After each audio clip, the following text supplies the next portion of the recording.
నమస్తే. నేను social media కార్యకర్తల అక్రమ అరెస్టుల మీద కేసు వేశాను. ధర్మాసనం నాకు వ్యతిరేకంగా తీర్పిచ్చింది. రూ. 50,000 జరిమానా కూడా విధించింది. సో, న్యాయస్థానాలే మనకు అన్యాయం జరిగిందని భావించినప్పుడు మనం న్యాయస్థానాలను ఆశ్రయించటం. సో, మన వాదనలు వినిపించటంలో లోపాలున్నా అంటే ఇక్కడ గమనించాల్సింది ఏంటంటే, వాదనలు వినిపించేటప్పుడు కావచ్చు, లేదు దానికి సంబంధించినటువంటి డ్రాఫ్ట్ ఫ్రేమింగ్‌లో కావచ్చు, ఇంకొక సాంకేతిక కారణాలు కావచ్చు, లేదు ఏదైనా గాని ధర్మాసనం విశ్వసించినటువంటి తీర్పు మనకు ఖచ్చితంగా శిరోధార్యం. అయితే దీన్ని ఇవాళ మళ్ళీ ఈ ఏ, సోషల్ మీడియా కొంతమంది న్యాయవాదులను కూర్చోబెట్టుకొని కొంతమంది జర్నలిస్టులు చాలా హెక్కలు చేస్తా ఎగతాళి చేస్తా తర్వాత వీడి తిక్క కుదిరింది, బాగా ఇదైంది అది ఏం చేస్తున్నారు అవన్నీ కూడా సరే. నాకేమీ ఇందులో కించిత్తు బాధ లేదు. ఇక్కడ గమనించాల్సింది ఏంటంటే, ఇంకా జ్యూరిస్ట్, ఒక అడ్వకేట్ ఆ, మెట్లు ఎక్కుతూనే ఉంటాడు, కేసులను వాదిస్తూనే ఉంటాడు, కొన్ని కేసులు ఓడిపోతూ ఉంటారు, కొన్ని కేసులు గెలుస్తూ ఉంటారు. అంత మాత్రంలో ఒక కేసులో జరిమానా విధించినంత మాత్రం ఒక దాంట్లో ఏదో క్యాప్షన్ పెట్టారు, కోర్టు మెట్లెక్కాలంటే వణికిపోవాలని. కోర్టులు మెట్లెక్కాలంటే వణికిపోవటం, కోర్టు అనేటువంటిది మనకి మాబోటి వాళ్ళకి ఒక దేవాలయం లాంటిది. ఖచ్చితంగా కొన్ని సందర్భాల్లో అక్కడ మనకు అనుకూలమైన తీర్పులు రావచ్చు, కొన్ని సందర్భాల్లో ప్రతికూలమైన తీర్పులు రావచ్చు. న్యాయస్థానాలు ఉన్నదే అందుకు, అక్కడ తీర్పులు చెప్పడానికి. కాబట్టి ఈ దీంట్లో ఏదో పెద్ద ఏదో ఇదైపోయింది, లేకపోతే ఇంకొకళ్ళు దెబ్బగా పరువు పోయింది కదా అంటాడు. పరువు పోవటం ఏంటి అసలు? ఒక ఇందులో పోయేది ఎప్పుడు పరువు కాదు, పరువు అనేది ఎప్పుడు బరువుగా ఉంటది. అది మన చిన్నతనం నుంచి మనం మన వ్యక్తిత్వం, మన వ్యవహారం, మన ఇది ఆ, ఈ సొసైటీ పట్ల మనకున్న కమిట్మెంట్, ఇవన్నీ కూడా దాంట్లో నిబిడీకృతం అవుతాయి తప్ప ఏదో ఒక సంఘటనకు పోయేటువంటిది పరువు కాదు. సరే, తర్వాత ఇంకో క్యాప్షన్ పెట్టారు ఈనాడు వారు. ఏంటంటే, వైసీపీ వీర విధేయ విజయబాబు అని చెప్పని.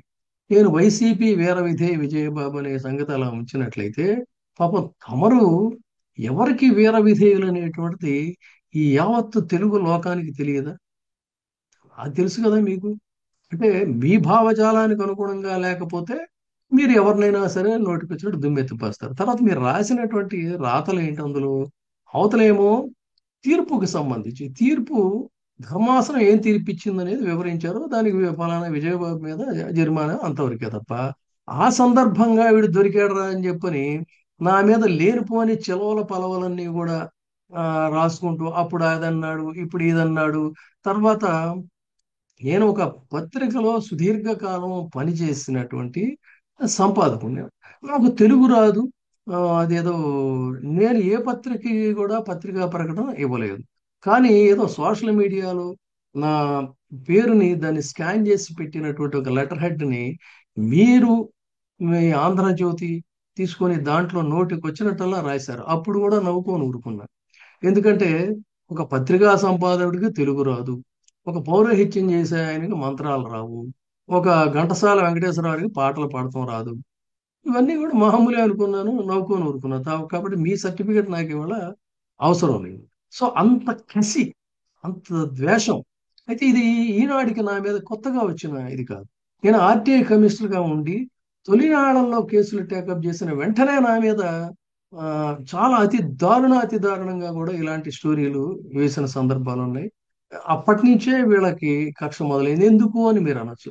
వాళ్ళ భావజాలము మరి వాళ్ళకి సంబంధించిన వ్యక్తిని కాదు, కింద స్థాయి నుంచి కష్టపడి మెట్టు మెట్టుగా నేను పైకొచ్చి ఆ, మరి ఒక పత్రికగా సంపాదకుడిని అయ్యాను, ఒక ఆర్టీఐ కమిషనర్ అయ్యాను, తదనంతర కాలంలో భాషా సంఘం అధ్యక్షుడిని అయ్యాను, ఆ, లాలో 2 పీజీలు పోస్ట్ గ్రాడ్యుయేషన్ డిగ్రీలు చేసి న్యాయవాదిగా ప్రాక్టీస్ చేశాను. ఇదంతా నా స్వయం కృషితో నేను వచ్చింది. నాకు ఎవరు గాడ్ ఫాదర్స్ లేరు.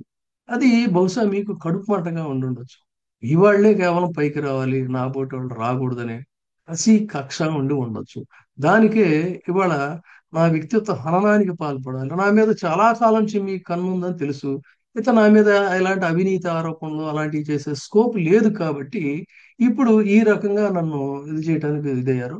ధన్యవాదాలు. మీ బోటి పెద్దవాళ్ళు, ఇంత పెద్ద సామ్రాజ్యానికి ఇది చేసుకున్నటువంటి వాళ్ళు నా మీద మీరు ఇది చేశారంటే పెద్ద పోయేదేం లేదు. ఏమవుతుంది చెప్పండి. ఓ చిన్న పత్రిక, నా మిత్రుడు పింగళ దశరథరావు, అతన్ని అమానవీయంగా హత్య చేశారు. ఏమైంది?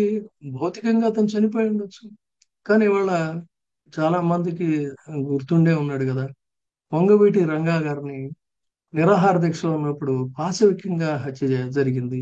ఆయన బతికే ఉన్నాడు కదా ఇప్పుడు చాలా మంది హృదయాల్లో. సో ఏముంది ఇది ఇక్కడ? ఇంతకంటే జరిగేది ఏముంది, ఒరిగేది ఏముంది? అంతే తప్ప ఇక్కడ మీరందరూ చాలా మంది భ్రమిస్తున్నట్టు తిక్క కుదిరింది, మొట్టికాయలు పడి వీడు మూర్ఖుడు, వీడు మేధావి అనుకుంటాడు, ఇలాంటి ఇవన్నీ కూడా sheer nonsense. So my commitment is commitment. ఈ సమాజం పట్ల నాకున్న బాధ్యత అది. అది ఖచ్చితంగా ఏదన్నా మళ్ళీ జరిగిందన్నప్పుడు న్యాయస్థానం దృష్టికి తీసుకెళ్తాను. న్యాయస్థానం ఒకవేళ అది తప్పు కాదన్నప్పుడు నాకు వ్యతిరేకంగా తీర్పిస్తుంది. మళ్ళీ తప్పును సరిదిద్దుకునే ప్రయత్నం చేస్తాను. ఇంకొకటి ఏదన్నా, ఇది ఒక ప్రక్రియ. మనకి న్యాయస్థానం ఉన్నదే అందుకని. మనం విశ్వసించినటువంటిది న్యాయం కాదు, కొన్ని సందర్భాల్లో మనం విశ్వసించింది న్యాయం. ఆ తీర్పు చెప్పేది ధర్మాసనం. ఇంతే ఇక్కడ జరిగింది, జరుగుతుంది కూడా అదే, జరగబోయేది కూడా అదే. కాబట్టి మీరేం పెద్ద ఇందులో ఇక్కడ ఆనందపడాల్సినటువంటి, పైశాచిక ఆనందం పొందాల్సినటువంటి అవసరం లేదు.